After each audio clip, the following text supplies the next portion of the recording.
I'm Kasha Thompson, and welcome to Cabarrus This Week. I'm standing outside Prosperity Ridge Apartments located on El Paso Street in Kannapolis.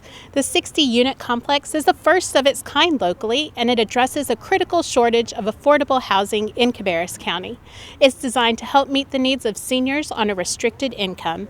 To make the $8 million project happen, the City of Kannapolis and Cabarrus County pooled funding from the U.S. Department of Housing and Urban Development Home Program, which lets local government determine the best ways to increase home ownership and affordable housing opportunities for low-income households. The project was spearheaded by two local nonprofit organizations focused on addressing affordable housing needs for seniors, Prosperity Unlimited and Wesley Community Development. Here's more about how the project instantly changed the lives of Cabarrus County seniors. Well, the way I tell everybody, I moved from hell to paradise. It is absolutely awesome here. We're standing at Prosperity Ridge Apartments. It's a 60-unit independent senior living apartment community, 45 one-bedroom and 15 two-bedroom apartments. When I sold my condo, there was nothing to rent in this area. I lived with my daughter for like 8 months. Especially in Cabarrus County. A lot of the people that are living here came from a regular conventional apartment. This brings them together and gives them the things that they need to live independently. I am a very independent person. At my age, I like a nice quiet environment. There's craft rooms and fitness centers. At my age, you need to keep moving. So. Garden plots. And I can see the gardening space from my window, so I look out every day and think, you know, it's too cold for us to do anything yet. You know, things for them to be active, community center where they can get together. When apartments are built like this, people come from all different places. They come from homes that they've lived in for 40 years. So it's our job to make them feel comfortable when they get here. We've got the elevator here, and before I had 17 steps that I had to negotiate. It's very important to me to be able to find affordable housing. The need is great. This is an excellent start to help Cabarrus County take care of that need. What a great project. Cabarrus County is working to develop similar projects in other areas of the county, so stay tuned. Cabarrus County EMS is one of the most innovative and skilled agencies in the country. Not only do they respond to emergencies, but they also lead local preventative care initiatives. Their model focuses on preparation and training, a combination that enabled a seamless transition to response amid the COVID-19 pandemic. Cabarrus County thanks our EMS workers for the selfless acts they perform each day, and we're not alone. EMS Assistant Director Justin Brine shares how the pandemic has impacted EMS operations and how the community has come forward to show its support. I'm Justin Brines. I'm the Assistant Director with EMS for Cabarrus County. We have been overwhelmed with donations from businesses as well as individual citizens in the community. We've had folks just show up at our stations with food. We've had people show up with masks, surgical mask donations.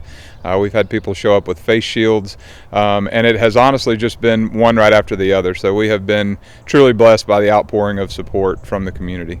It makes us feel appreciated when people show up. We know that folks in the community right now are struggling themselves, and just to know that they care enough to support our staff in a difficult time, it means even more that they're taking the time to do that when they themselves may be facing challenges. We have settled into sort of a new normal, if you will.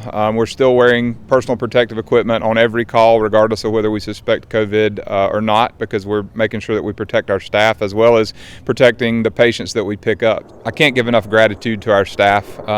Every single one of our EMTs, paramedics, even our office staff that work here have taken all of this in stride. They have done a phenomenal job. And as we head into EMS week, this is a very fitting time to be able to give thanks to the folks who give their all taking care of the citizens and visitors of Cabarrus County. Thanks, Justin, and thanks to all of our EMS workers. Well, spring is here. Hopefully our chances of frost are gone at this point. Many folks are adding raised garden beds to their landscape. As you start work on your raised bed project, follow these tips from Lauren Hill, horticulture agent with the North Carolina Cooperative Extension. Anywhere that you're going to put a raised bed, you need to have about 6 to 8 hours of direct sunlight so you can get enough energy from the sun for fruit and vegetable and flower production. You also want the area to be relatively flat, so to be easy to construct your raised beds on, and you also need to have access to water. I have cedar here today, but you can also use pressure treated wood, landscape timbers. You can use leftover landscaping stone, so cinder block, bricks, pavers, anything that's easy to stack. You can grout it together. If it's a wood material, you want to screw it together. Nails, if the wood warps, will pull apart very easily and become a hazard in the garden. So what I purchased was a raised bed soil mix, but you can purchase bulk soil or compost and do your own mix. No matter where I am in this bed, if I'm sitting on the edge or if I'm kneeling on the ground, I can reach the middle. And then the length is customizable as well. So depending on your planting plan, if you want to plant enough vegetables for you and a family of 10, you would make a longer bed than what I have here. But I have about a 3.5 by 6 foot bed. So today I have a couple of plants that I'm going to be putting in to change out for the season. I have a nice rosemary plant, which is an evergreen plant, meaning it is green all year long. And it is also an edible plant. It's an herb. So you can harvest off of this plant and take it into the kitchen and incorporate it into your dinner. Then today I've got some curly leaf kale as well that I'm going to be adding to the garden. Kale is a cool season vegetable, fairly easy to grow, doesn't require a ton of care. The insects don't seem to like it quite as much. And it does well as a companion plant with rosemary. Thanks, Lauren. Well, that's the show. Thanks so much to Miss Shirley Henry, Edward Delappy, Justin Brines, and Lauren Hill for your contributions. You can learn more about these and other topics in our newsletter. To sign up, go to cabarruscounty.us, type newsletter in the search bar.